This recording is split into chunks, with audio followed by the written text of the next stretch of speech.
নমস্কাৰ প্ৰিয় বন্ধুসকল। এপ্ৰিল 2026 এই মাহটোৰ মান্থলি ৰাশিফললৈ মই আপোনালোকৰ সন্মুখত পূজাৰী ভদ্ৰকান্ত শৰ্মা। এপ্ৰিল মাহটো আপোনাৰ বাবে কেনেকুৱা হ'ব, কি শুভ ফলাফল লৈ আহিব বা কি সাৱধানতা আপুনি ল'ব লগা আছে, এই সকলোখিনি এই ভিডিঅ'টোৰ যোগেদি প্ৰকাশ কৰা হ'ব।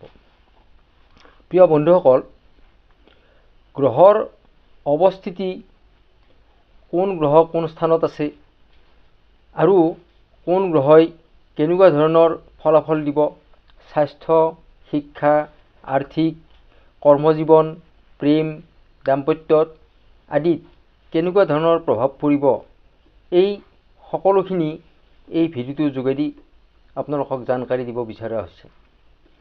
আশা কৰোঁ ভিডিঅ'টো শেষলৈকে চাই থাকিব আৰু আপোনাৰ লগতে আন সকলোকে ভিডিঅ'টো শ্বেয়াৰ কৰিব আৰু চেনেলটো ছাবস্ক্ৰাইব কৰিব। তুলা ৰাশি। তুলা ৰাশিৰ অধিপতি গ্ৰহ হৈছে বুধ আৰু বুধ আপোনাৰ ক্ষমা কৰিব, তুলা ৰাশিৰ অধিপতি গ্ৰহ হৈছে শুক্ৰ আৰু শুক্ৰ সপ্তম ঘৰত থকাৰ কাৰণে আপোনাৰ স্বাস্থ্য ভালদৰে থাকিব। স্বাস্থ্যৰ ক্ষেত্ৰত আপোনাৰ কোনো সমস্যা দেখা নাযায়, কিন্তু পঞ্চম ঘৰত ৰাহুৰ প্ৰভাৱে আপোনাৰ পেটৰ অসুখ, গেছ, এচিডিটি, ইনডাইজেশ্যন, ইনফেকশ্যনৰ সমস্যা, ইনফেকশ্যনৰ বাবে আপোনাৰ সাধাৰণ জ্বৰ, চৰ্দি বা কাহ এনেকুৱা ধৰণৰ সমস্যা আপোনাক কিছু ভোগাব পাৰে। গতিকে অভাৰঅল আপোনাৰ স্বাস্থ্য বেয়া নহয়। শিক্ষাৰ ক্ষেত্ৰত পঞ্চম ঘৰটো হৈছে শিক্ষাৰ ঘৰ আৰু এই পঞ্চম ঘৰত বুধৰ অৱস্থানে আপোনাৰ শিক্ষা যথেষ্ট উন্নত কৰি তুলিব।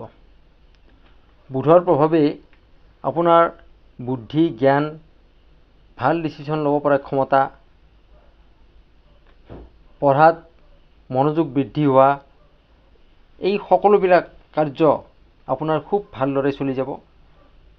আপোনাৰ শিক্ষাৰ ক্ষেত্ৰত যথেষ্ট ভাল সময় এইটো, কিন্তু ৰাহুৰ প্ৰভাৱৰ কাৰণে আপোনাৰ এই সকলোবোৰ কাৰ্য কিছু লেহেম গতিত যাব। আপোনাৰ মন কিছু অস্থিৰ কৰিব পাৰে, চঞ্চল হ'ব পাৰে আপুনি। গতিকে মনক বান্ধিবলৈ চেষ্টা কৰিব। অভাৰঅল শিক্ষাৰ ক্ষেত্ৰত আপোনাৰ বেয়া নহয়, ভাল বুলিয়ে ক'ব লাগিব।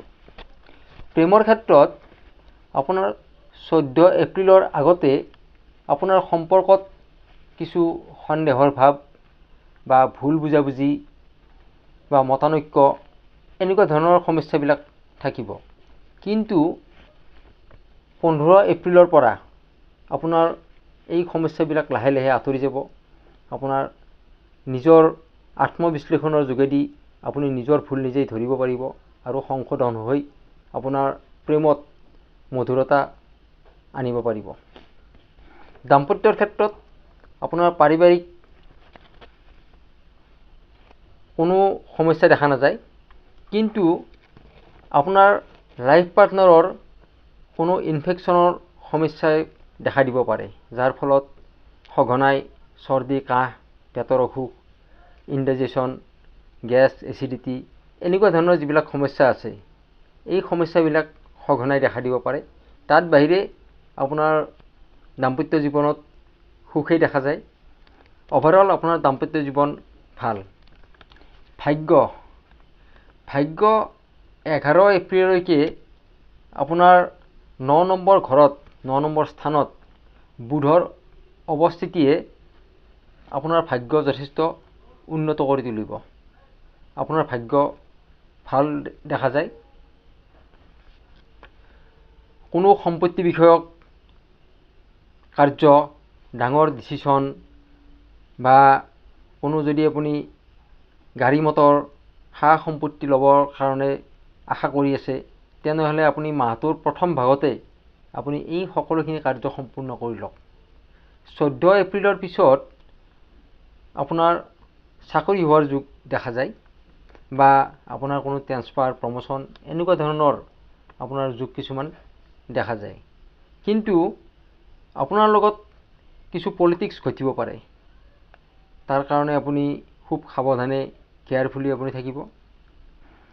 এই মাহটোত আপুনি দৈনিক যদি হনুমান চালিচা পাঠ কৰে তেনেহ'লে মাহটো আপোনাৰ বাবে অতি সুন্দৰ হৈ যাব।